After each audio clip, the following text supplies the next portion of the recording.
A história de uma mãe cujo filho, recruta, foi espancado e que, sendo a chefe do Estado-Maior Conjunto das Forças Armadas, Shenkfa, a militar número 1 do país, foi empurrada por um sargento que a chamou de "que mulher é você para se meter?"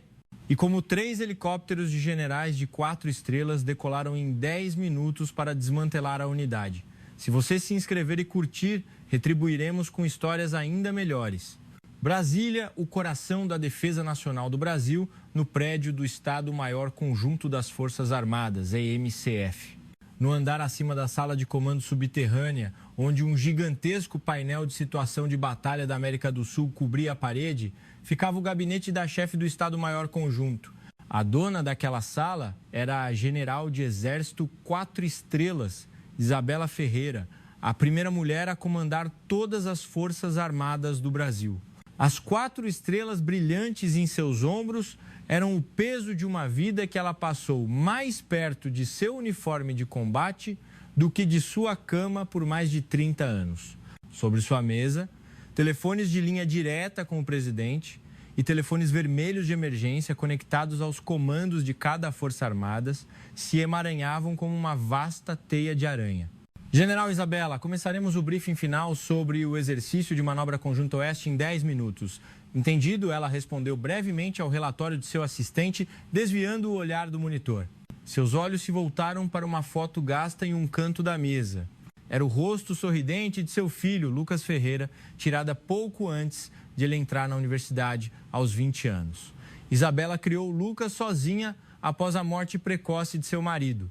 Enquanto ela conquistava suas estrelas, Lucas passava a maioria das noites jantando sozinho. Um garoto que amava desenhar e preferia livros ao barulho. Quando esse filho se ofereceu para se juntar aos fuzileiros navais, o ramo mais rigoroso, ela não conseguiu impedi-lo. Talvez ele quisesse entender à sua maneira a mãe que passou a vida inteira escondida em um uniforme militar. Aquele filho estava agora na linha de frente do 24 Grau Batalhão de Fuzileiros Navais, Tropa do Dragão Azul, no litoral fluminense. Isabela verificou sua agenda. Ela tinha oficialmente 3 horas de folga naquela tarde. Ela tomou uma decisão. Cancele toda a minha agenda da tarde. Sim, General Isabela. Mas se houver uma situação de segurança nacional de emergência, retornarei imediatamente. Fora isso, não aceitarei nenhuma ligação. Não preciso do carro oficial. Pela primeira vez em 30 anos, ela estava prestes a desertar. Não como Isabela Ferreira, mas como mãe. Ela tirou o uniforme de combate com estrelas e vestiu um terno preto comum. Em vez de inúmeras medalhas, ela usava um lenço fino. No momento em que ela saiu do gabinete, ela não era a general de 4 estrelas, a número 1, mas apenas uma mãe que queria ver seu filho. Seu sedã particular atravessou a Ponte Rio-Niterói. A agitação do Rio de Janeiro desapareceu e surgiram as longas cercas de arame farpado estendidas sobre a planície de Maré, junto com um gigantesco e vermelho painel de sinalização dos fuzileiros navais.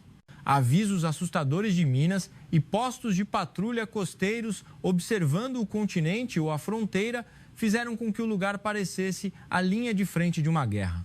Ao mesmo tempo, na sala de visitas do portão principal do 24 Grau Batalhão de Fuzileiros Navais. Lucas Ferreira, você vai esfregar o chão desse jeito?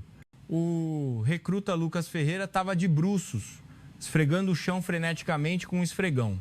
Atrás dele, o cabo Pedro Lima, responsável pela sala, estava sentado de pernas cruzadas, mastigando um salgadinho. Desculpe, sargento. Desculpa, resolve? Você deve estar voando de alegria porque sua mãe está vindo hoje, não é? O cabo Pedro riu e jogou migalhas de salgadinho no chão. Lucas mordeu o lábio novamente.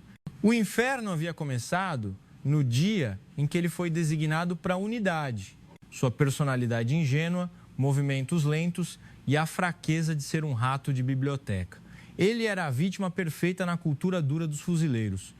O sargento Mário Santos, o NCO responsável pela administração da sala de visitas, observava a cena enquanto roubava dinheiro da máquina de venda automática. Ele sabia de tudo, mas se calava. Na verdade, ele encorajava Pedro. Ele dizia que a disciplina militar só se mantinha pegando caras assim. Visita na sala de espera. O anúncio soou. o coração de Lucas saltou. Pouco depois, a porta da sala de visitas se abriu e Isabela Ferreira, de terno preto, entrou. Isabela viu o filho e, prestes a correr, congelou no lugar.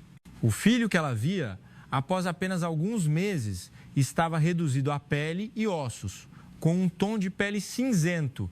Seus lábios estavam rachados e uma marca de hematoma não resolvida era claramente visível em sua têmpora, sob o cabelo curto do fuzileiro. Mais importante, os olhos de seu filho, aqueles olhos que brilhavam com inteligência quando criança, estavam agora mortos de medo e resignação.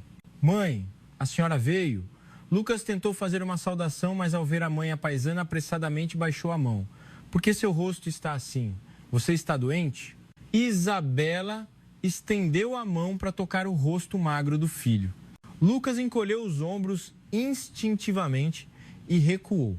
O coração de Isabela gelou como se tivesse sido mergulhado em água fria. Seus instintos de comandante de campo gritavam. Seu filho estava em estado de pânico extremo. Não, senhora. O treinamento está um pouco difícil. É só isso. Você está comendo bem? Sim, claro. A comida é boa aqui. Isabela tentou desdobrar a comida que havia preparado. Era vezes picanha assada, vezes e vezes salpicão, os pratos favoritos do filho. Mas Lucas mal conseguia tocar na comida. Seus olhos tremiam de medo. Fixos não na comida, mas no sargento Mário Santos e no cabo Pedro Lima, que riam em um canto. Isabela não aguentou mais. Isso não era normal. Lucas, diga-me a verdade. O que está acontecendo? Quem está te atormentando? Sua voz estava baixa e firme. Não era a voz de uma mãe, mas a de uma comandante. Foi então. Lucas, nervoso, deixou cair a garrafa térmica com chá quente que a mãe lhe havia dado. Crash! A garrafa térmica de metal caiu no chão com um barulho alto e a água quente se espalhou. Todos os sons na sala de visitas cessaram. O riso do sargento Mário e do cabo Pedro parou. Os olhos dos dois se moveram lentamente para Lucas, congelado, e para a água derramada. O silêncio durou menos de meio segundo. Um palavrão áspero explodiu da boca do cabo Pedro. Ele jogou o pacote de salgadinho que estava comendo e se levantou. Um desgraçado que nem merece comer a comida que a mãe dele trouxe e agora suja o chão da sala de visitas. Ele se aproximou de Lucas e, sem hesitar, agarrou-o pela gola. Isabela estava sentada bem ao lado, mas ele não se importou. O que o senhor pensa que está fazendo? Isabela se levantou abruptamente. Uma raiva que fazia seu sangue ferver subiu por todo o corpo. Largue a mão dele agora. O cabo Pedro olhou para Isabela. Não havia o menor medo em seus olhos. Em vez disso, havia irritação e desprezo por ter sido interrompido. A velha, sai fora. Ele agarrou a gola de Lucas e o puxou brutalmente para um pequeno depósito atrás da máquina de venda automática no canto da sala de visitas. Desculpe, sargento Pedro. Cala a boca, seu filho da puta! Bang! Um som surdo de Lucas sendo empurrado contra a parede do depósito foi ouvido. E então, um som que Isabela nunca deveria ter ouvido chegou a seus ouvidos. Pof, pof. Você pensa que isso aqui é o seu quarto? Pof. O som de um chute no estômago de um militar. O som de carne rasgando e ossos vibrando. Abra a porta agora. Isabela correu para a porta do depósito. Naquele momento, o sargento Mário Santos, o responsável pela sala, parou na frente dela, de braços cruzados. A expressão de aborrecimento era clara em seu rosto. Eu disse para a velha não se meter. Estamos em treinamento agora. Mário enfatizou a palavra treinamento com nojo. Os assuntos militares são resolvidos pelos militares, então a senhora vá sentar-se ali quietinha. Treinamento? A voz de Isabela estava fria como gelo. Espancar uma pessoa como um animal, é esse o método de treinamento de seus fuzileiros navais? Você é um oficial? Pare com essa agressão agora. Que barulheira, meu Deus. Mário coçou a orelha, fez uma careta. Nesse momento, a porta do depósito se abriu novamente e o cabo Pedro, suado, arrastou Lucas, cuja camisa estava rasgada pela cabeça. Lucas já estava meio inconsciente, com sangue escorrendo do canto da boca. Pedro jogou Lucas aos pés de Isabela como um animal. Lucas! Isabela gritou e tentou correr para o filho. O cabo Pedro apontou para Isabela e riu. Olha só, até treinando ele é assim, tá vendo? Foi espancado porque mereceu, velha. Ele é fraco demais e lerdo. Aqui é o batalhão de fuzileiros navais, pô. Um desgraçado que não tem coragem nem para isso merece apanhar todo dia. Isabela sentiu seu fôlego parar. Esforçando-se para esconder as mãos trêmulas de raiva, ela encarou o responsável por aquele inferno. Mário Santos, não é? Você. E esse soldado. Vocês estão em sã consciência? Vou reportar tudo isso imediatamente aos seus superiores. Ela instintivamente procurou o organograma do comando da unidade na parede da sala de visitas. Comandante da divisão, comandante do regimento, comandante do batalhão. Reportar para quem? A senhora vai reportar. O sargento Mário parou na frente dela, bloqueando sua visão. Ele a olhou de cima a baixo abertamente, rindo. A senhora acha que entende de exército? Deve ter ouvido falar alguma coisa. Unidade superior, polícia do exército. Faça o que quiser. De qualquer forma, eles vão ouvir a mim e não a velha. Ele deu um toque no ombro de Isabela com o dedo. Putz, que saco. Fico pé da vida com isso. Que mulher é você, afinal? Por que fica metendo o nariz nos assuntos do nosso batalhão? A culpa é sua por criar um filho assim. Pegue seu lixo de comida e caia fora. Que mulher é você, afinal? E aquele dedo que empurrou seu ombro. Naquele instante, o mundo de Isabela parou. A dor e a tristeza de uma mãe que a oprimiam evaporaram instantaneamente. O que a substituiu foi a fria fúria de Isabela Ferreira, chefe do Estado-Maior Conjunto das Forças Armadas, a segunda em comando de todo o Exército Brasileiro. Ela ajeitou lentamente o ombro que havia sido empurrado e olhou diretamente nos olhos do sargento Mário, que a chamara de mulher. Não havia mais emoção em seus olhos. Apenas uma intenção fria de matar, mais fria que gelo. Que você disse agora? Perguntei que mulher você é, ué. Está surda? Mário retrucou sem rodeios. Ótimo, Isabela disse brevemente. Ela não sentia mais valor em dialogar com aqueles desgraçados. Ela tirou um robusto celular de segurança militar preto do bolso interno do terno, em vez da bolsa. Eita, o sargento Mário, a velha finalmente vai ligar para o 190. O cabo Pedro caiu na gargalhada. Isabela ignorou o escárnio deles e pressionou o número de descagem rápida por um longo tempo. O telefone foi atendido antes mesmo de um sinal tocar. Uma voz urgente e disciplinada foi ouvida no receptor. Saudações, aqui é o comandante dos fuzileiros navais. O riso de Mário e Pedro parou. A palavra comandante dos fuzileiros navais era algo que até eles conseguiam entender. Isabela olhou para o filho caído, encarou os dois homens paralisados e falou com uma voz fria como gelo. Sou Isabela.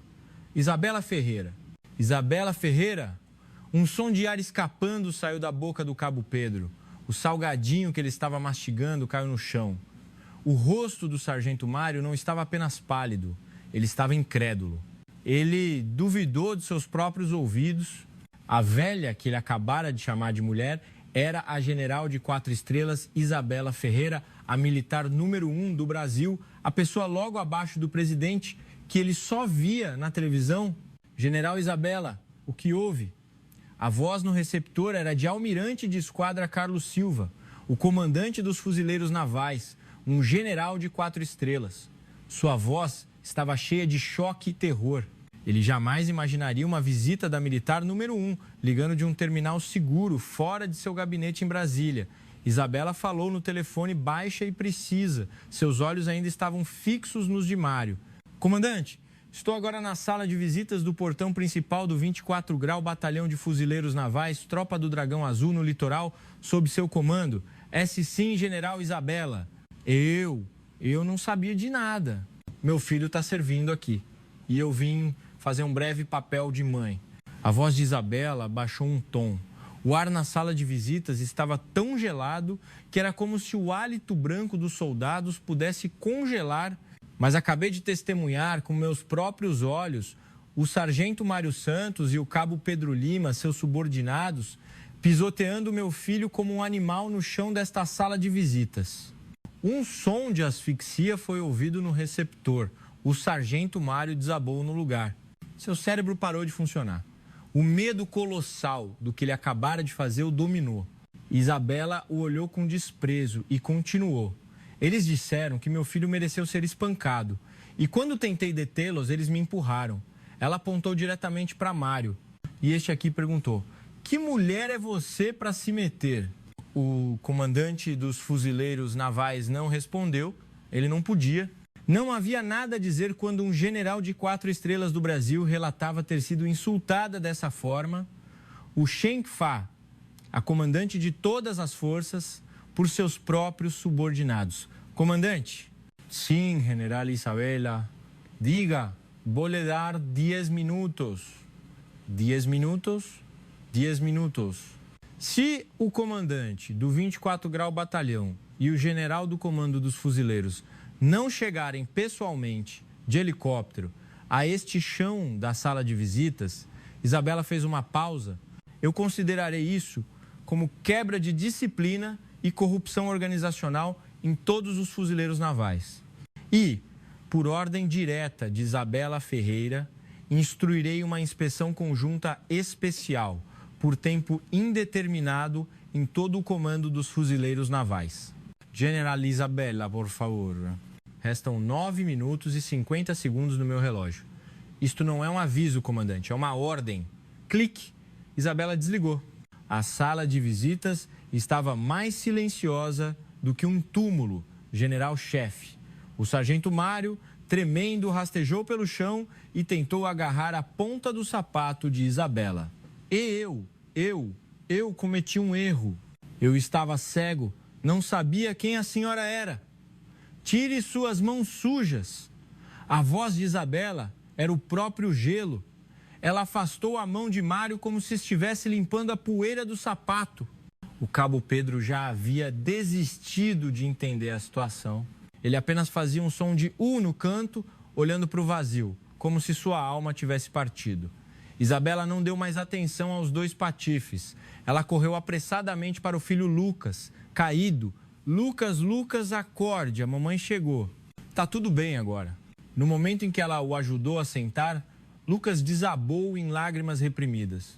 Mamãe, eu sei, meu filho.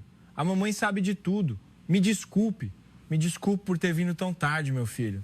Ela limpou o canto rasgado da boca dele e tirou o blazer do seu terno para cobrir o corpo do filho. Seus ombros, que passaram a vida inteira vestidos em uniformes militares, tremiam levemente, não pelas estrelas de Isabela, mas pela dor de uma mãe. Nesse instante, um som estrondoso e muito rápido começou a rasgar o ar distante. Não era um helicóptero. Eram os sons dos rotores de pelo menos 3 ou 4 helicópteros gigantescos que pareciam cobrir o inverno do litoral fluminense e Lucas. O sargento Mário olhou pela janela. Não eram os helicópteros de manobra comuns que sobrevoavam o litoral. A aeronave de comando do comandante dos fuzileiros navais, a aeronave de comando do general do batalhão e uma esquadrilha de helicópteros armados que os escoltavam estavam descendo furiosamente em direção ao pátio de formatura em frente à sala de visitas. Exatamente 7 minutos após o telefonema, os números 1 e 2 dos fuzileiros navais do Brasil estavam voando, apostando tudo para acalmar a fúria de Isabela Ferreira. O coração da tropa do Dragão Azul estava prestes a parar naquele dia. O inverno no litoral fluminense foi rasgado pelo ruído ensurdecedor. Não era um alarme de treinamento, mas o som dos rotores de 3 helicópteros que pareciam vir do inferno rasgando Lucas. Os guardas do portão principal olhavam para cima com rostos pálidos. A aparição de tal formação de helicópteros no espaço aéreo do 24 Grau Batalhão de Fuzileiros Navais, Tropa do Dragão Azul, significava apenas uma coisa: ou a guerra havia eclodido, ou um desastre equivalente havia atingido. O primeiro a aparecer foi o helicóptero de comando do comandante dos fuzileiros navais. O helicóptero de um general de 4 estrelas, com a âncora clara dos fuzileiros navais pintada na fuselagem, seguido pelo helicóptero de comando do general do batalhão, E, por último, um helicóptero pesado, preto como piche e sem insígnia, de tamanho avassalador, pairava acima. Era o helicóptero de controle de comando de emergência do Estado-Maior Conjunto, diretamente subordinado a Isabela. O sargento Mário e o cabo Pedro, na sala de visitas, ouviram o som. Eles eram militares. Seus ossos e carne reagiram primeiro ao que aquele som significava: almirante e comandante. Os helicópteros. A voz de Mário já não era humana. Isabela não respondeu. Ela estava cobrindo Lucas, seu filho ensanguentado, com seu blazer de terno, enquanto ele estava deitado em seu colo. Seus olhos estavam fixos apenas no rosto pálido do filho. Para ela, neste mundo, existiam apenas dois tipos de pessoas: seu filho e as bestas que o feriram. Hood! Hood! Os 3 helicópteros aterrissaram quase simultaneamente, como se estivessem esmagando o pátio de formatura em frente à sala de visitas. A gigantesca rajada de vento dos helicópteros atingiu as janelas da sala de visitas como se fosse quebrá-las. Os sentinelas do portão gritaram e se abaixaram. Antes mesmo que as portas dos helicópteros se abrissem, o almirante de Esquadra 4 Estrelas, Carlos Silva, comandante dos fuzileiros navais, saltou. Ele era o pináculo dos fuzileiros navais do Brasil, seguido pelo general de brigada 2 Estrelas, João Ribeiro, comandante do batalhão, que caiu atrás. Seus uniformes de combate estavam amarrotados por terem sido vestidos às pressas, e seus rostos estavam brancos de medo e fúria. É aqui! Carlos gritou em direção à sala de visitas e correu a toda velocidade. O general de 4 estrelas e o general de 2 estrelas, diante de centenas de militares da unidade, correram em direção à porta da sala de visitas, como recrutas cobertos de poeira. Bang! A porta da sala de visitas foi aberta com força. Os 2 generais, seguidos pelo comandante da Polícia do Exército dos Fuzileiros Navais e seus chefes de gabinete, congelaram no lugar. A cena diante deles era o próprio inferno. A general Isabela Ferreira, chefe do Estado-Maior Conjunto das Forças Armadas, a número 1 do Exército Brasileiro, estava sentada no chão, seu caro terno preto sujo de poeira e sangue. E em seus braços estava um recruta dos fuzileiros navais, desmaiado, sangrando no canto da boca. Em um canto da sala de visitas estava o cabo Pedro Lima, que nem sequer percebia o que havia acontecido, e o sargento Mário Santos, sentado no chão, urinando nas calças de medo. O almirante, comandante Carlos, esqueceu como respirar. O general Ribeiro, comandante do batalhão, fechou e abriu os olhos, como se estivesse tentando negar a cena diante dele. General, General Isabela. Carlos, segurando seu boné, aproximou-se dela com a voz trêmula. Ele não ousou sequer fazer a saudação. A general, número 1, acabara de ser tratada daquela forma em sua área de comando por seus próprios subordinados. Eu cometi um pecado mortal. No momento em que ele estava prestes a se ajoelhar diante de Isabela, os joelhos devem ser dobrados por um criminoso. E o criminoso está ali. A voz de Isabela arranhou o chão da sala de visitas. Ela falou sem desviar o olhar do filho. Seu dedo apontou para Mário, que urinava, e para Pedro, que estava sem alma. Só então o olhar dos 2 generais se dirigiu a eles. Aquele. Os olhos do general Ribeiro se arregalaram. O filho do Shenkfa. E o espancamento. E tudo isso na frente do Shenkfa. Mário, seu filho da puta. O general Ribeiro perdeu a compostura e tentou correr em direção a Mário. O almirante comandante Carlos, embora envolto numa fúria mais profunda que a de Ribeiro, segurou seu braço. Ele era um general de 4 estrelas. Ele era o responsável por resolver aquela crise. Ele se aproximou de Mário e Pedro com uma aparência de demônio do inferno. São vocês, seus canalhas. A voz de Carlos não era de raiva. Era de uma intenção fria de matar, direcionada aos traidores que haviam desonrado todos os fuzileiros navais. Vocês ousaram usar este uniforme sagrado dos fuzileiros navais para pisotear um camarada e, pior, na frente da mãe dele? Almirante comandante, Mário tentou abrir a boca para implorar por sua vida e Carlos o interrompeu. Seus olhos perfuraram os de Mário. Você ousou chamar a general Isabela de "que mulher é você?" com sua boca suja? Os olhos de Mário reviraram de terror. Você empurrou o ombro da general Isabela com seu dedo podre? Mário perdeu a capacidade de falar. Ele apenas rastejou pelo chão, espumando pela boca. Carlos não olhou mais para ele. Ele se virou e ordenou ao comandante da Polícia do Exército. Comandante da Pé. Sim, almirante comandante. Esses dois. A partir deste momento, eles não são mais fuzileiros navais. São criminosos que não merecem usar este uniforme. Sua voz rasgou a sala de visitas. Removam imediatamente suas insígnias de patente e troquem seus uniformes por roupas de detenção. Prendam-nos imediatamente por agressão especial, tratamento cruel, difamação da comandante de todas as Forças Armadas e tentativa de agressão a um superior, um crime comparável à revolta militar. Entendido, senhor? Os policiais do Exército correram como um grito e começaram a arrastar Mário, que se debatia no chão, e Pedro, que já estava inconsciente, como animais. Por favor, me perdoe. Almirante, comandante, General Isabela, eu cometi um erro. Os gritos de Mário ecoaram pela sala de visitas, mas ninguém o perdoou. Cala a boca, amordaça a boca desse desgraçado. Um policial do Exército colocou uma mordaça na boca de Mário.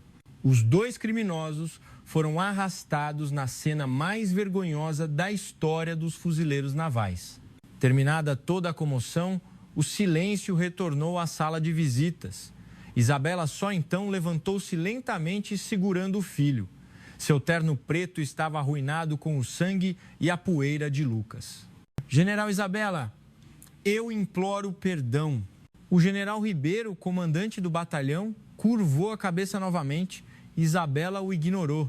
Ela olhou para o almirante comandante Carlos. Comandante, sim, general Isabela. Chame o helicóptero médico? Sim. Imediatamente para o posto médico do batalhão. Não para o posto médico do batalhão. Isabela o interrompeu. Seu olhar carregava a clara mensagem de que ela não confiava em nada daquela unidade. Ligue diretamente agora para o chefe do Centro de Trauma do Hospital Militar de Brasília e ordene que a melhor equipe de trauma esteja pronta, por ordem do MCFA. Meu filho não pode ficar aqui nem mais um segundo. Eu o transportarei pessoalmente com o helicóptero de comando do MCFA.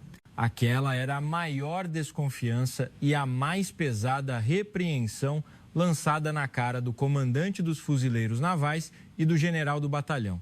O rosto do general Ribeiro ficou branco. Era uma declaração de que o Schenkfa retiraria o paciente que havia se ferido em sua unidade, em seu próprio helicóptero, para o Hospital Militar em Brasília. Aquele batalhão havia sido completamente desconsiderado. Entendido, general Isabela? Providenciarei imediatamente. Carlos respondeu, cerrando os dentes. Pouco depois, o helicóptero de comando do MCFA, preto como piche, levantou um vento gigantesco mais uma vez. Isabela recusou a ajuda dos paramédicos e carregou seu filho pessoalmente para o helicóptero. Pouco antes de a porta do helicóptero se fechar, ela olhou para o almirante comandante Carlos e o general Ribeiro, que estavam parados no pátio de formatura, imóveis como estátuas. Vocês dois, fiquem aí e aguardem. Sim, general. Voltarei assim que acomodar meu filho no hospital. Sua voz era uma promessa. Uma promessa de retornar ao inferno. O helicóptero, com um ruído colossal, deixou o litoral fluminense e Lucas na poeira do pátio de formatura. Apenas os dois generais, que não sabiam qual seria o seu destino, ficaram aterrorizados como prisioneiros esperando por sua execução. Na sala de controle de comando, o coração do 24 Grau Batalhão de Fuzileiros Navais, Tropa do Dragão Azul, no litoral fluminense. O local onde a situação de todas as costas do país e os movimentos inimigos eram exibidos em uma gigantesca tela, estava agora imerso em um silêncio e terror piores do que uma sala de guerra. O almirante comandante Carlos Silva, comandante dos fuzileiros navais, e o general Ribeiro, comandante do batalhão, estavam parados, rígidos, diante da gigantesca tela, como réus, esperando por um julgamento de um tribunal superior. A general Isabela Ferreira retornou em exatamente 1h30. Assim que deixou seu filho no Hospital Militar de Brasília, ela desceu no litoral, ainda vestindo o terno sujo de poeira e manchas de sangue. Ao seu lado estavam formados sua sombra uniformizada, o general de divisão 3 estrelas, chefe de operações do MCFA, e o general de brigada 2 estrelas, chefe da inspetoria do MCFA. Isabela não se sentou no assento de comando. Ela se virou para os 2 generais dos fuzileiros navais, que estavam diante do painel de situação. O prontuário médico acaba de chegar. Sua voz era seca e sem emoção. 2 costelas fraturadas, contusão no baço, com hemorragia interna, laceração facial. E então, ela não conseguiu continuar a próxima frase e a soltou fechando os olhos. E dezenas de hematomas em todo o corpo, em diferentes estágios de cicatrização, o que prova que houve agressão habitual. O almirante-comandante Carlos cerrou o punho. O rosto do general Ribeiro já havia passado do branco para um tom de cinza. Comandante do batalhão. Sim, general Isabela, isso não é um erro, não é um acidente. É um costume generalizado desta unidade. Isabela se virou para o general Ribeiro. Comandante do batalhão, o que você estava fazendo enquanto esse costume permitia que a violência fosse exercida tão à vontade a ponto de pisotearem um filho na frente da mãe? General Isabela, eu sinto muito. Eu assumo a responsabilidade de comando. Isabela sorriu friamente. Você tem o direito de usar a palavra responsabilidade agora? Se eu não tivesse vindo aqui hoje, se meu filho não fosse o filho de Isabela Ferreira, meu filho poderia ter sido espancado até a morte ali e você teria relatado isso como um acidente de inadaptação de soldado à unidade, não é? Não, general Isabela, eu me sinto injustiçado. Injustiçado? Então prove. Prove que esta situação foi um desvio apenas desses 2 patifes, Mário Santos e Pedro Lima. Isabela fez um sinal para o chefe da inspetoria do MCFA. O general de brigada se adiantou e projetou um arquivo em seu terminal de segurança. Reportando, general. Este é o resultado do primeiro interrogatório com o sargento Mário Santos, o agressor, que foi transferido para a prisão militar do MCFA. Mário já estava em frangalhos. Ele percebeu que, no momento em que chamou uma general de 4 estrelas de mulher em sua frente, sua carreira militar e o resto de sua vida haviam acabado. Ele confessou tudo para sobreviver. O sargento Mário Santos admitiu a maior parte da crueldade contra o recruta Lucas Ferreira. O problema é a cumplicidade. O inspetor olhou para o general Ribeiro e o almirante comandante Carlos. Ele afirma que não agiu sozinho. Ele testemunhou que o capitão Ricardo Gomes, comandante da companhia, superior imediato do recruta Lucas, e o tenente-coronel Eduardo Braga, comandante do batalhão, sabiam, ou no mínimo, toleraram a situação. O ar na sala de controle de comando esfriou 10 graus. As pernas do general Ribeiro cederam. Se isso fosse verdade, significava que toda a cadeia de comando do batalhão estava podre desde a raiz. De acordo com o depoimento de Mário, o inspetor continuou a relatar. Quando o recruta Lucas foi designado para a unidade, o capitão Ricardo Gomes chamou Mário de lado e disse: aquele ali é o filho de Isabela Ferreira. Os olhos de Isabela se estreitaram. Ele sabia. Ricardo instruiu Mário a ter cuidado para não gerar controvérsia sobre privilégios. Trate-o 2 vezes mais duro e 2 vezes mais rigoroso do que os outros. Assim, não haverá problemas. Depois, ele essencialmente ordenou um manejo especial. Manejo especial. Um som como um gemido escapou dos lábios de Isabela. Mário entendeu isso como a aprovação de seu superior e instruiu o cabo Pedro Lima a atormentar Lucas sistematicamente. Ele estava firmemente convencido de que todas essas ações eram uma necessidade para a disciplina da unidade e estavam sendo realizadas sob a proteção do comandante da companhia e do comandante do batalhão. O relatório terminou. Isabela não disse nada. Ela apenas olhou para o mapa do litoral projetado no painel de situação. Sua raiva já havia ultrapassado o limite. O que restava era apenas uma decisão fria. Comandante do batalhão, general do comando. Sim, general Isabela. Vocês 2, mesmo depois de ouvir este relatório, ainda têm a dizer que se sentem injustiçados? Os 2 generais não conseguiram dizer nada. Por ser filho do Schenkfa, a unidade não o protegeu, mas o empurrou para o abismo da violência, sob o pretexto de evitar privilégios. Esta era a traição mais hedionda do comando militar, que não podia ser perdoada por nenhuma desculpa. Chefe da inspetoria, sim, general Isabela.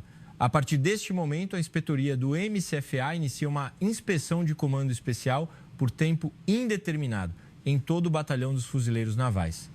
Suspenda a autoridade de comando do comandante do batalhão e transfira toda a autoridade de acesso à informação para a inspetoria.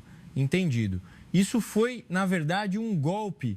O Shenkfa havia revogado completamente a autoridade de comando de um batalhão de linha de frente. Ela se virou para o general Ribeiro.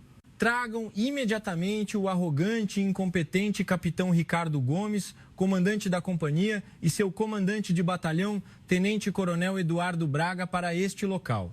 Sua voz era baixa, mas a raiva que continha era mais selvagem do que as ondas do mar. Eu mesma preciso ouvir de suas bocas qual é o tal espírito fuzileiro deles. A robusta porta de aço da sala de controle de comando da Tropa do Dragão Azul se abriu. O primeiro a entrar foi o capitão Ricardo Gomes, comandante da companhia. Seu rosto estava pálido e seu uniforme de combate, engomado, estava encharcado de suor. Seguido pelo tenente-coronel Eduardo Braga, comandante do batalhão, que entrou com uma expressão tensa. Ele tentou parecer calmo, mas o músculo de seu queixo, que tremia sutilmente, o traía. Os dois oficiais ficaram sem fôlego ao ver o pináculo das Forças Armadas Brasileiras formadas na sala. 4 estrelas do Shenkfa, 4 estrelas do comandante dos fuzileiros, 3 estrelas do chefe de operações do MCFA, 2 estrelas do chefe da inspetoria e as 2 estrelas de seu próprio comandante do batalhão. Eles estavam enfrentando todas as estrelas que haviam visto em toda a sua carreira militar de uma só vez. E todas aquelas estrelas estavam olhando para apenas 2 pessoas. Eles. Saudações! Tenente-coronel Eduardo Braga, comandante do batalhão, capitão Ricardo Gomes, comandante da companhia, reportam-se a general Isabela Ferreira. Basta! Isabela bloqueou a saudação estrondosa deles com um aceno de mão. Ela se virou do painel de situação. Seu terno manchado de sangue era mais imponente do que o uniforme de combate de qualquer general, capitão Ricardo Gomes. Sim, general Isabela. Você é o comandante da companhia do recruta Lucas Ferreira? Sim, general. Você instruiu o sargento Mário Santos a fazer um manejo especial, a tratá-lo 2 vezes mais duro do que os outros para evitar controvérsias sobre privilégios? Os olhos do capitão Ricardo tremeram como se tivessem sido atingidos por um terremoto. Ele nunca imaginou que Mário confessaria tudo tão rapidamente. General Isabela, isso é um mal-entendido. Eu não ordenei tal violência.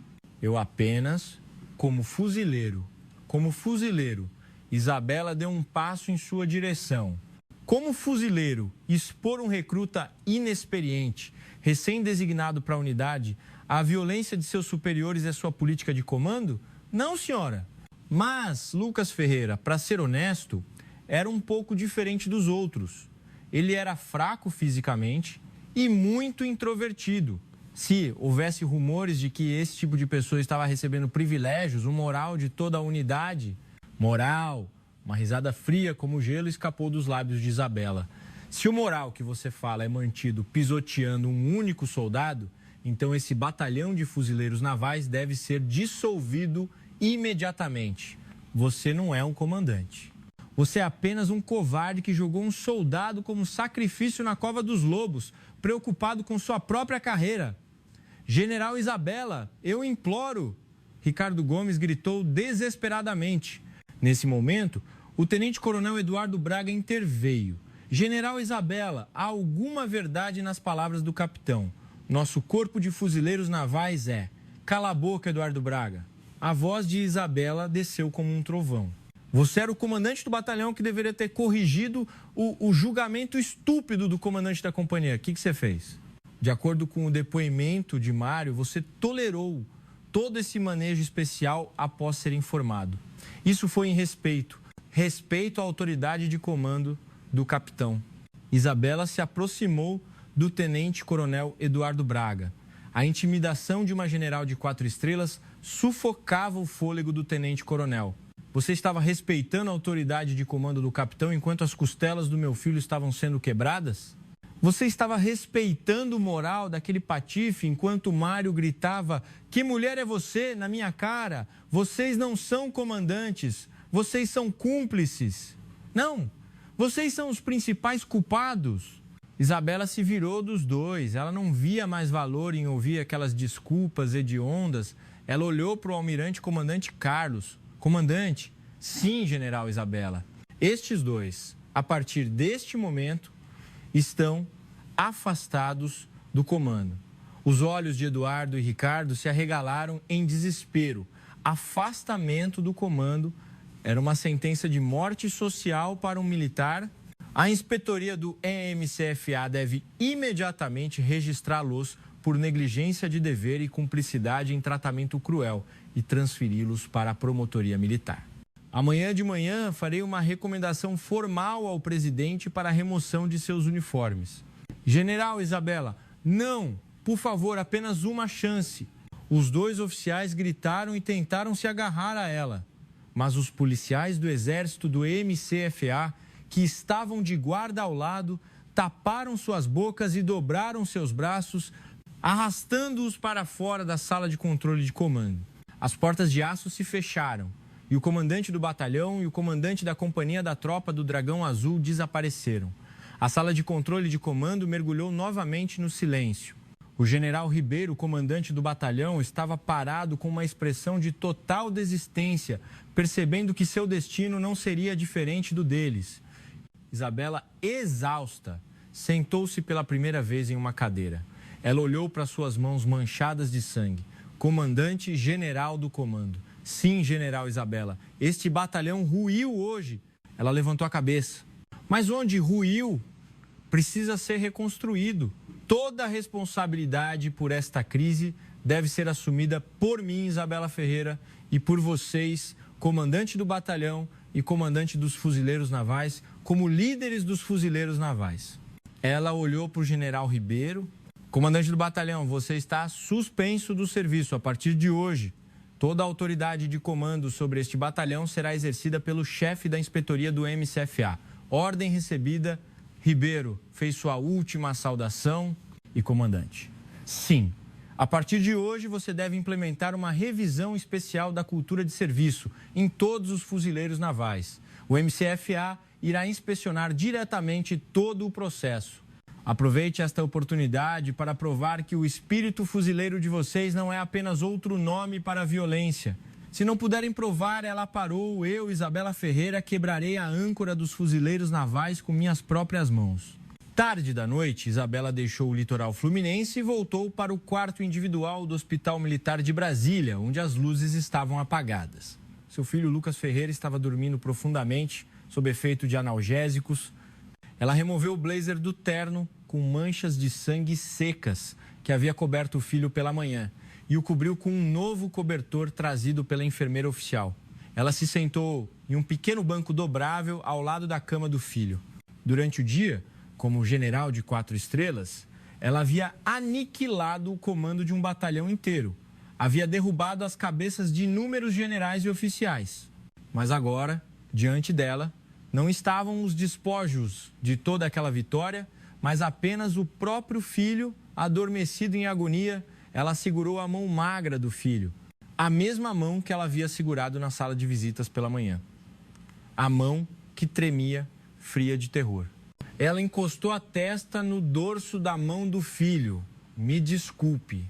Sua voz estava baixa na escuridão. Lucas, me desculpe. Me desculpe por sua mãe ser Isabela Ferreira.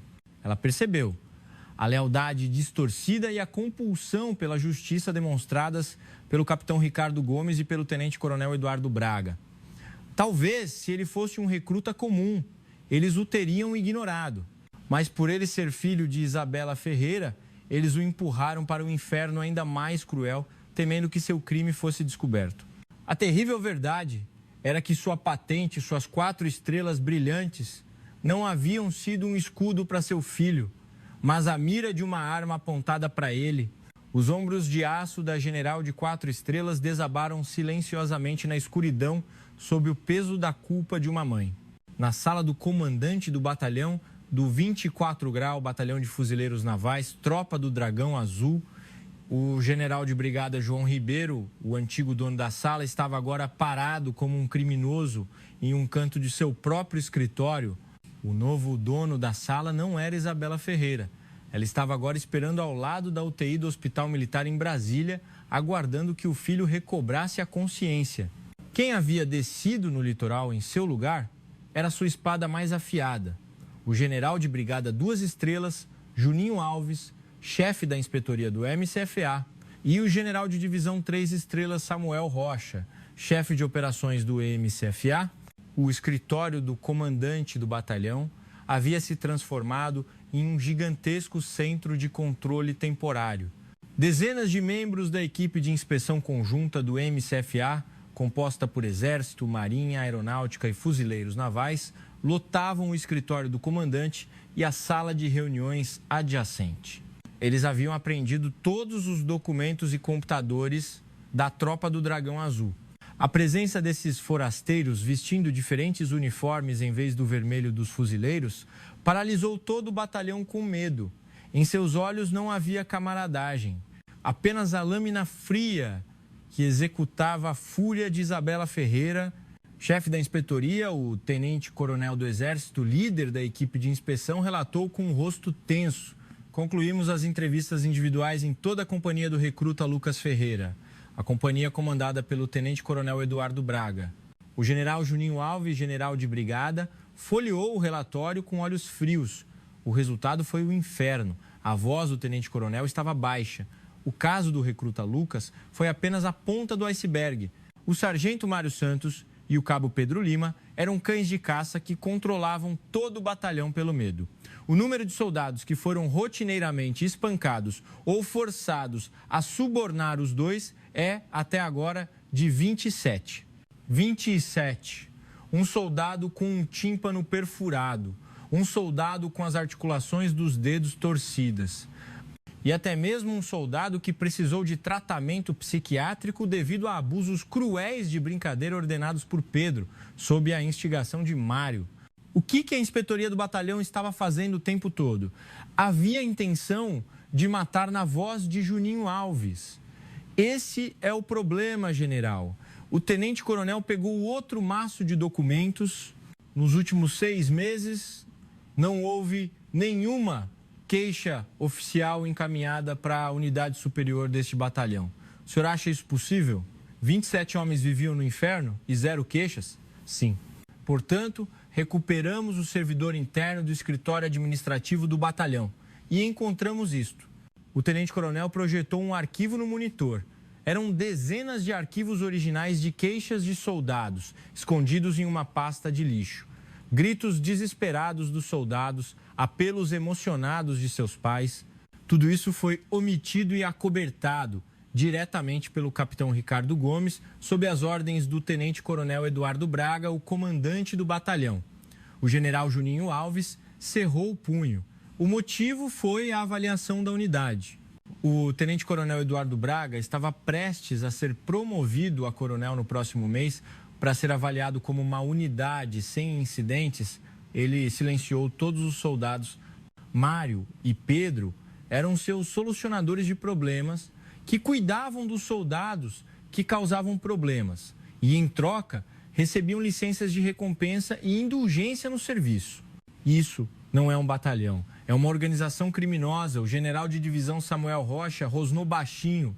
E não é só isso, o tenente-coronel da inspetoria pegou o último documento. Era um arquivo de contas roubadas do computador pessoal do sargento Mário. Mário Santos estava rotineiramente desviando suprimentos militares do batalhão. Materiais de treinamento, combustível e até mesmo rações destinadas aos soldados que ele vendia para fornecedores externos. E a última linha do arquivo continha um nome chocante. Tenente-coronel Eduardo Braga, comandante do batalhão, rubrica de custos operacionais da unidade, R, 1.500 mensais. Isso não era um simples acobertamento de crueldade. Era um cartel de corrupção, em perfeita simbiose. O comandante do batalhão silenciava os soldados para sua promoção, o sargento cometia peculato sob essa proteção. e o produto do peculato era repassado ao comandante do batalhão. O general Juninho Alves não ouviu mais o relatório. Ele pegou o telefone interno. Polícia do Exército, prendam imediatamente o tenente-coronel Eduardo Braga e o capitão Ricardo Gomes, novamente, desta vez não por revolta militar, mas por peculato de material militar e negligência de dever, um crime comparável à traição. Ele fez questão de falar alto, sabendo que o general Ribeiro estava ouvindo. E general de brigada João Ribeiro, comandante do batalhão, ordene que se apresente imediatamente ao escritório do chefe da inspetoria. Ao mesmo tempo, no Hospital Militar de Brasília, bloco VIP, o corredor do quarto onde Lucas Ferreira estava deitado estava cercado por uma parede de aço invisível. Seguranças diretamente subordinados ao Schenkfa e agentes da inteligência militar controlavam ambas as extremidades do corredor. Isabela havia passado a noite em claro ao lado da cama do filho. Em suas mãos estava o relatório de inspeção enviado em tempo real do litoral fluminense. Peculato, suborno, cartel. Quanto mais ela lia o relatório, mais ela estremecia, percebendo a verdadeira natureza do sofrimento de seu filho. Lucas não era apenas um bode expiatório para evitar privilégios. Lucas era a testemunha mais fraca e tola que poderia saber o segredo daquela gigantesca organização criminosa criada por Eduardo e Mário, ou que atrapalhava suas atividades criminosas. Eles não queriam apenas agredir Lucas, eles queriam eliminar Lucas. Se ela não tivesse ido lá ontem, se o fato de seu filho ser o filho do Schenkfa não tivesse sido revelado a eles. Não, porque o fato de ser filho do Schenkfa foi revelado. Eles ficaram com medo de que seu crime fosse descoberto e por isso tentaram pisoteá-lo e silenciá-lo ainda mais cruelmente. Isabela segurou a mão do filho. Ela sentiu seu fôlego parar diante da terrível verdade de que sua própria autoridade, suas 4 estrelas brilhantes, não haviam sido um escudo, mas um alvo apontado para seu filho. Nesse momento, as pálpebras do filho tremeram sutilmente. Mamãe, uma voz fina e rachada. Isabela se assustou e olhou para o filho. Lucas Ferreira estava voltando do limiar do inferno, abrindo os olhos fracamente. Lucas! Lucas! Você está acordado? Ela chamou apressadamente o médico. Os olhos desfocados de Lucas vagaram por um longo tempo. Finalmente, ele reconheceu a manga do terno de sua mãe, manchada de sangue. Mamãe! Lágrimas quentes escorreram dos olhos do filho, não de medo ou raiva, mas de alívio. Eu tive um sonho de que estava apanhando e que a senhora veio me buscar de helicóptero, com 4 estrelas no ombro. Isabela engoliu o choro que ameaçava explodir e levou a mão do filho ao rosto magro. Foi um sonho, Lucas. Foi um sonho. A mamãe está aqui. A mamãe está aqui. Lucas sorriu fracamente, parecendo aliviado. Que bom. Não foi um sonho. Com essas últimas palavras, Lucas caiu em sono profundo novamente. Com aquela única frase do filho, Isabela sentiu toda a sua razão e controle, que ela havia construído como militar nos últimos 30 anos, desmoronarem. Ela se prostrou ao lado da cama do filho e soluçou silenciosamente. Não eram as lágrimas de uma general de 4 estrelas. Era o choro de profundo alívio e fúria de uma mãe que havia salvado seu filho do inferno. Quando ela levantou a cabeça novamente, seus olhos estavam vermelhos, injetados de sangue. Ela ligou para o general Juninho Alves, chefe da inspetoria no litoral. General Juninho, sim, general Isabela, bom trabalho. Esta prova é mais do que suficiente. Agora retire-se do litoral. Sim. Retirar? Sim. Chega de trabalho sujo por lá. O verdadeiro julgamento será feito por mim pessoalmente, aqui no comando do MCF, depois de transferir todos eles para Brasília. Ela desligou e olhou pela janela. Lucas Ferreira, Ricardo Gomes, Eduardo Braga, João Ribeiro, Carlos Silva. Ela repetiu os nomes um por um. Vocês pisotearam mais do que apenas meu filho. Vocês pisotearam a disciplina militar deste país e o coração de uma mãe. Ela ligou para a secretaria do gabinete do Schenkfa. Sou eu. Solicite uma reunião de emergência com o ministro da Defesa e o chefe do Gabinete de Segurança Institucional da Presidência imediatamente. Ela não tinha a intenção de encerrar este caso como um escândalo interno dos fuzileiros navais. Ela pretendia usá-lo como tiro de largada para uma reforma sangrenta de todo o Exército. Na manhã seguinte, no edifício conjunto do Ministério da Defesa, Brasília, o forte mais alto e robusto onde todas as políticas e estratégias de defesa do Brasil eram decididas. Na sala de reuniões estratégicas de mais alto nível do gabinete do ministro da Defesa, pairava um silêncio glacial. À cabeceira da gigantesca mesa oval estavam o ministro da Defesa, João Silva, e o chefe do GSI da presidência, Olavo Costa. Ao lado deles estavam sentados os comandantes do Exército, da Marinha e da Aeronáutica, generais de 4 estrelas, com rostos tensos. E do lado oposto, em um assento que parecia o banco dos réus, estava sentado sozinho o almirante de esquadra Carlos Silva, comandante dos fuzileiros navais. Esta reunião não era para repreender a vingança pessoal da general Isabela. Este era um tribunal militar não oficial onde Isabela, o Chenkfa, havia convocado toda a cúpula militar para julgar toda a organização dos fuzileiros navais. Isabela estava de pé no centro da mesa, como uma promotora, e não no assento superior. Ela usava um uniforme de combate perfeitamente alinhado, em vez do terno manchado de sangue. Suas 4 estrelas em seu ombro brilhavam friamente, como símbolo de uma juíza. Antes de a reunião começar, Isabela abriu a boca. Sua voz ecoou pela sala sem a necessidade de um microfone. Vou compartilhar o relatório final da inspeção conjunta. Ela projetou um arquivo na tela.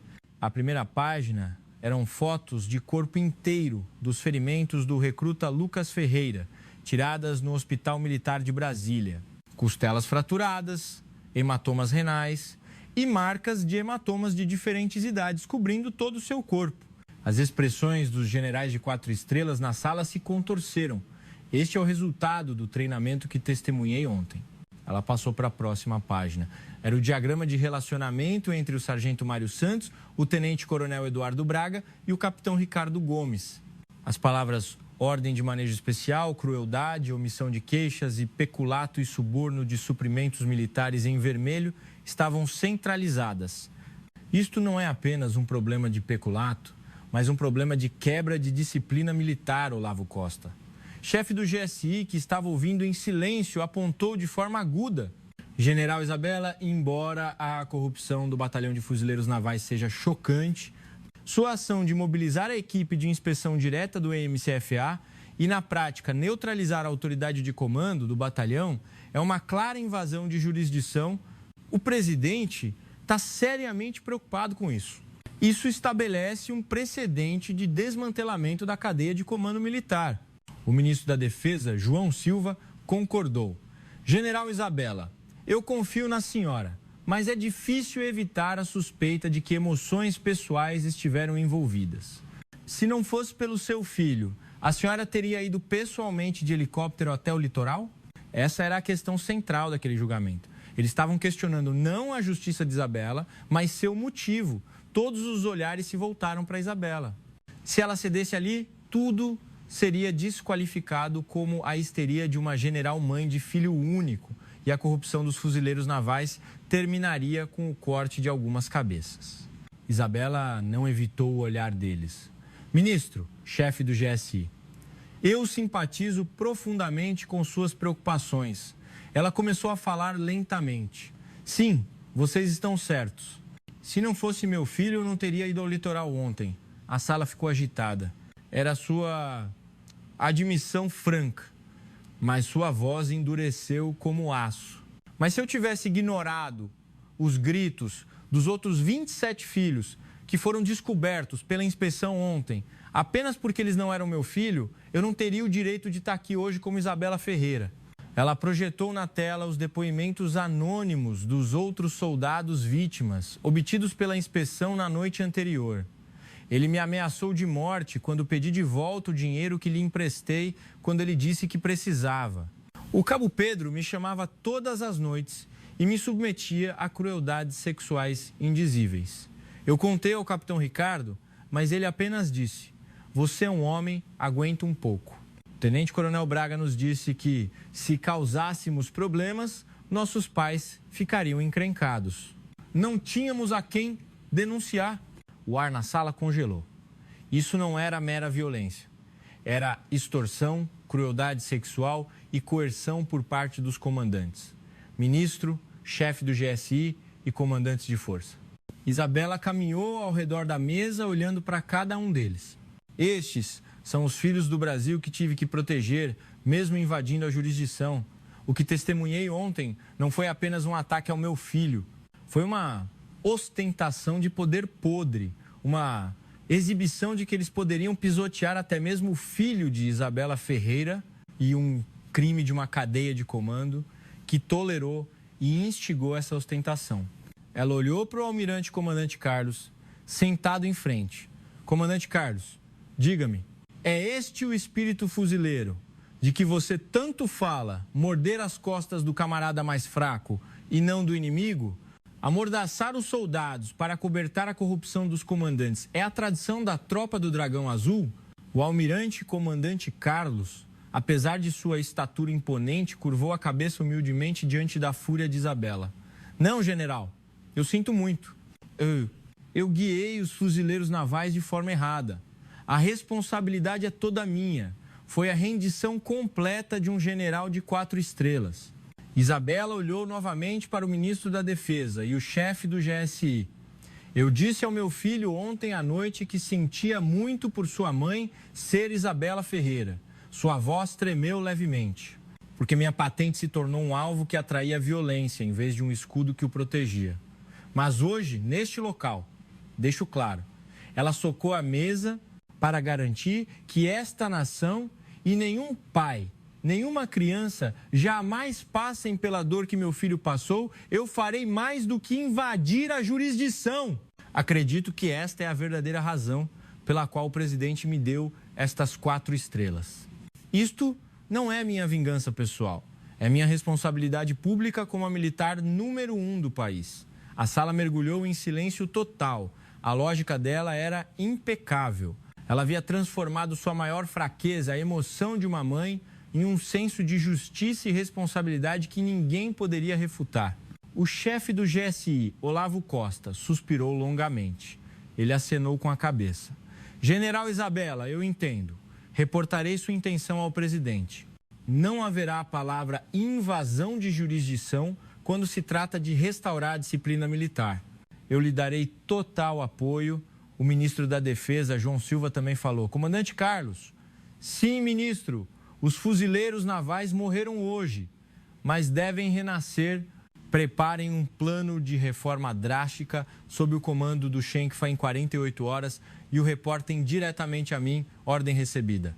Isabela fechou os olhos. A primeira batalha havia terminado.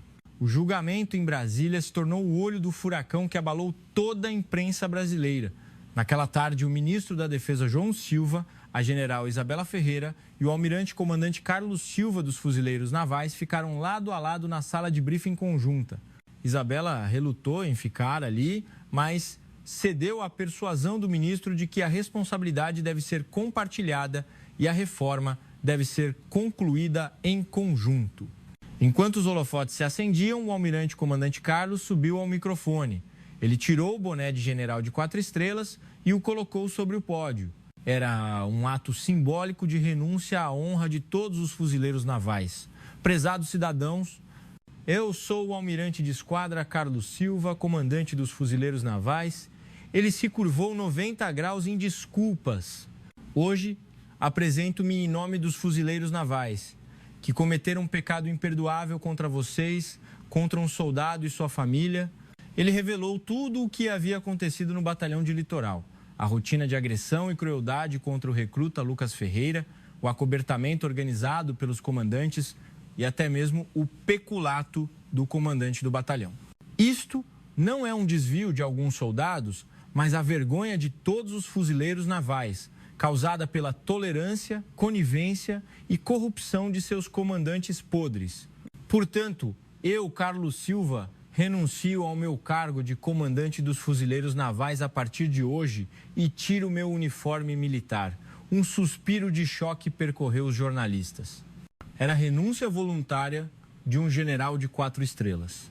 e expresso minha gratidão à general Isabela Ferreira, chefe do Estado-Maior Conjunto, que descobriu diretamente esta doença militar e tomou a decisão de extirpar o tumor. Ele se virou para Isabela.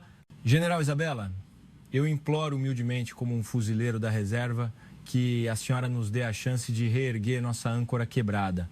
Ele fez uma continência. Não era uma saudação a número 1, mas o último pedido de um militar, confiando-lhe o futuro do Exército. Todos os holofotes se voltaram para Isabela. Ela se adiantou para o microfone.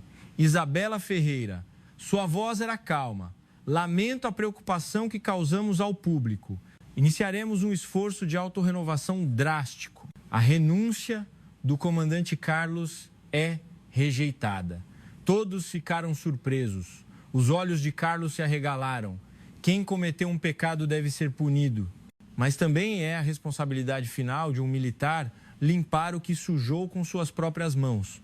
Ela olhou para Carlos. Comandante Carlos, a partir deste momento, você é o vice-presidente do Comitê Especial de Inovação da Cultura de Serviço do Exército, diretamente subordinado ao Shenkfa, e tem a responsabilidade de limpar este inferno comigo. Não pense em fugir.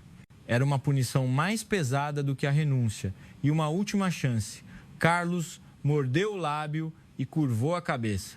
Naquela noite, a punição dos principais culpados desta crise foi anunciada: o cabo Pedro Lima e o sargento Mário Santos, por difamação e agressão ao superior, crueldade especial, peculato de material militar, entre outros crimes listados no Código Penal Militar, receberam as sentenças mais severas após a pena de morte, décadas de prisão. Era certo que passariam o resto de suas vidas apodrecendo em celas solitárias na prisão militar.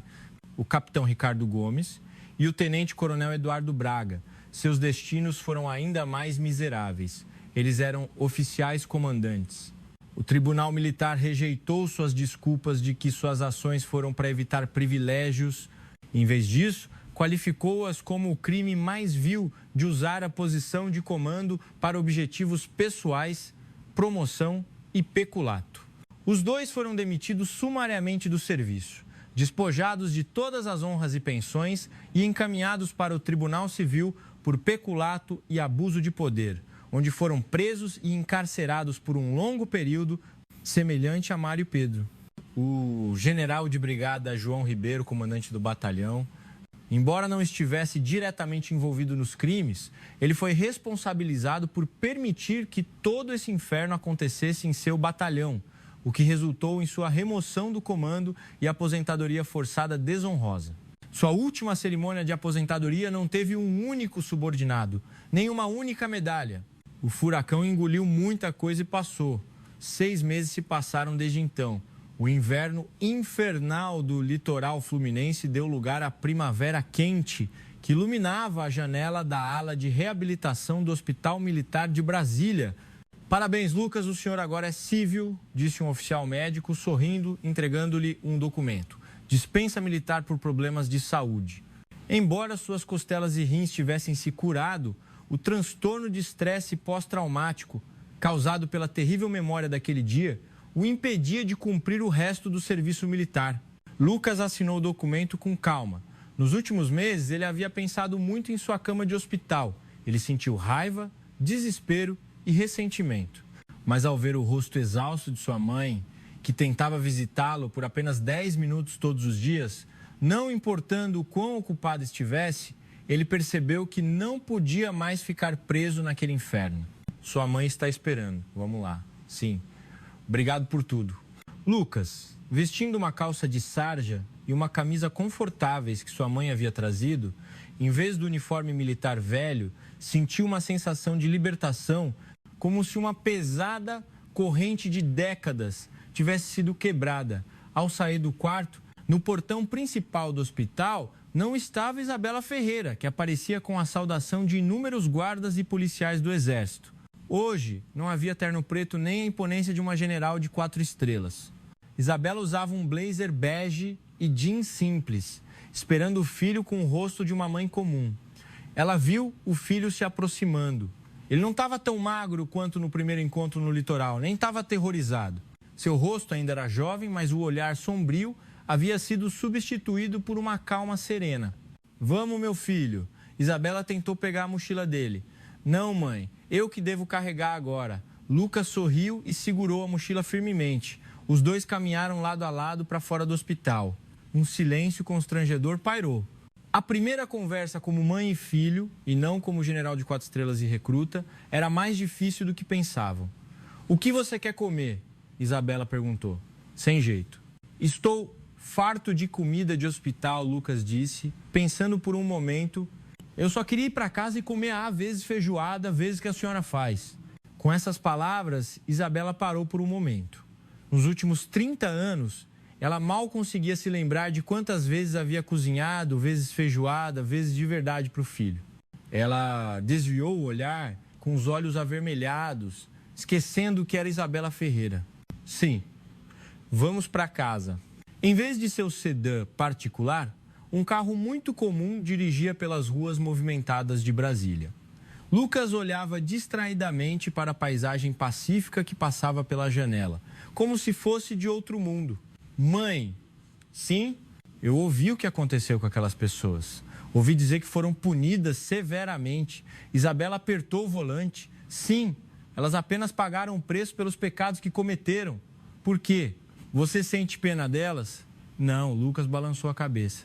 Eu só sinto medo. Por que elas se tornaram assim? O que as transformou em monstros? Se eu fosse outra pessoa, eu teria me tornado como elas também? Essa era a pergunta mais fundamental que Lucas havia se feito nos últimos meses. Isabela parou o carro na beira da estrada. Ela olhou para o filho. Lucas, sim, monstros não nascem. Eles escolhem se tornar monstros. Ela segurou o ombro do filho. Eduardo, Mário, todos eles escolheram. Escolheram se tornar monstros pela ganância de uma promoção, pelo lucro do dinheiro e pelo poder fácil da violência. Mas você, no meio daquele inferno, você recusou se tornar um monstro, você aguentou, mesmo apanhando e os odiando. Você se manteve humano até o fim. Ela acariciou a bochecha do filho. Eu estou muito mais grata e orgulhosa de você por ter retornado vivo daquele inferno e por ter permanecido humano, mesmo depois de passar por ele. Com as palavras de sua mãe, Lucas sentiu o último nó de ressentimento que havia reprimido derreter. Ele não era mais uma vítima, ele era um sobrevivente. Um ano depois, uma pequena galeria de arte em um bairro cultural de São Paulo, uma pequena exposição intitulada A Âncora Quebrada, a raiz plantada novamente, estava sendo realizada. No centro da galeria estava uma gigantesca pintura a óleo retratando a memória daquele dia. Ela retratava a âncora dos fuzileiros navais, metade enterrada na lama escura do pântano, quebrada. A âncora estava enferrujada e estilhaçada, mas através das rachaduras, um pequeno e frágil, mas branco broto estava crescendo firmemente. E sobre aquele broto, um gigantesco feixe de luz descia, rompendo as nuvens escuras. O artista, Lucas Ferreira, era agora um universitário que havia retornado aos estudos e um artista emergente, explicando sua pintura aos visitantes. Esta pintura é a memória do meu serviço militar. As pessoas prenderam a respiração. Eles sabiam que aquele jovem era a vítima do escândalo do litoral. Eu pensei que tudo estava quebrado e acabado. Mas foi na mais profunda desesperança que eu percebi o lugar que está quebrado pode ser o ponto de partida para um novo começo. A raiz cresce alimentada pelas cicatrizes. Sua voz não tremia, estava calma e firme. Em um canto da galeria, uma mulher com um chapéu puxado observava a cena em silêncio. Era Isabela Ferreira. Ela estava ali como uma mãe comum, comemorando a primeira exposição do filho, e não como o Shenkfa. Nesse momento, seus olhos encontraram os de Lucas. Lucas pediu licença aos visitantes e caminhou até a mãe. A senhora veio. Sim, tá maravilhoso, meu filho. A pintura. A senhora é o raio de luz nessa pintura, Lucas disse, apontando para a tela. Naquela sala de visitas, quando pensei que tudo tinha acabado, a senhora abriu a porta e entrou, como aquela luz. Agora eu sei. Suas 4 estrelas não eram uma faca apontada para mim, mas um escudo que me protegia. Não só a mim, mas também os outros 27 daquele batalhão. Isabela sentiu toda a fadiga e culpa do último ano serem lavadas com aquela única frase do filho. Ela deu um tapinha no ombro do filho. Vamos, fiz vezes feijoada. Sério? Não queimou hoje, né? Seu moleque! Os dois riram e saíram da galeria. O calor do sol da primavera caía sobre os ombros dos dois, que haviam se reerguido sobre suas cicatrizes. Isabela parou de repente e olhou para Lucas. A guerra dela ainda não havia terminado. Ainda havia inúmeras âncoras quebradas a serem removidas do exército, mas ela não sentia mais medo. Ela sabia que seu filho mais fraco havia se tornado a raiz mais forte, sustentando-a. Ela ganhou força para seguir seu caminho novamente, como Shenkfa e como mãe. Obrigado por ouvir a história de hoje.